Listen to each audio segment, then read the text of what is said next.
moved away, stopped coming. He told me once, it's strange sitting in the same booth and feeling like a stranger. But instead of fading into the background, Walter brought a crossword puzzle and an extra pen every morning. Soon, people at other tables started asking for clues. Then one joined him. Then another. That empty booth became a table full of laughter, not because it came to him, but because he reached out, even in a small way. So if you're feeling the silence of a shrinking social world, remember, you're not alone. And more importantly, you're not powerless. This part of life isn't about chasing the past. It's about creating a present that still has color, conversation, meaning. Love and community have never been easy. But they've always been worth the effort.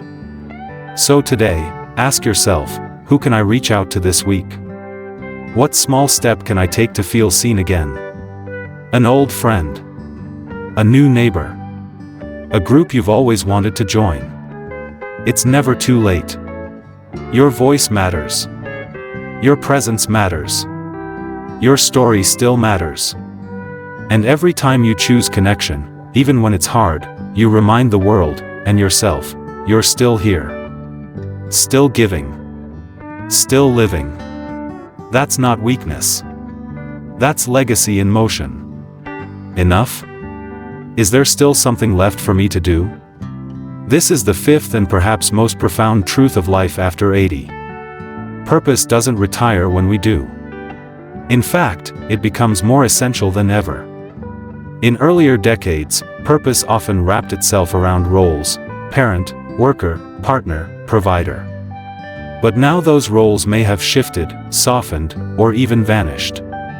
The identity that once defined you feels more distant, and what remains is a raw question: who am I now, and what am I meant to do with this time that remains?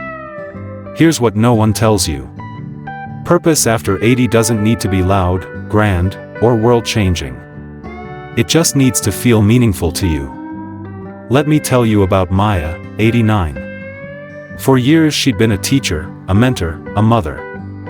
Her days were once filled with noise, movement, decision. But after her husband passed and her children moved far away, the silence began to feel like a slow erosion.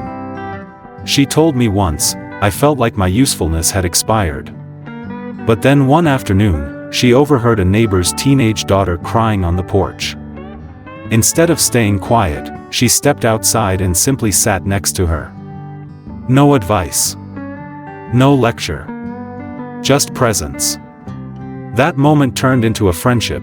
Maya began writing letters of encouragement for the girl to read during tough school days. One life touched. That was all it took. She found a new rhythm. Not as someone who teaches, but someone who listens. Not someone who leads, but someone who witnesses, and in doing so, nurtures quietly. This is the new purpose. It's in baking a pie and giving it to a neighbor. It's in writing down your memories for a grandchild not yet curious. It's in growing tomatoes, folding napkins at the local community lunch, or simply smiling at someone who's having a hard day. Purpose doesn't ask for perfection. It asks for presence. Here's a quiet exercise. Each morning, ask yourself, who can I encourage today? And each evening, what did I notice today that made me feel alive?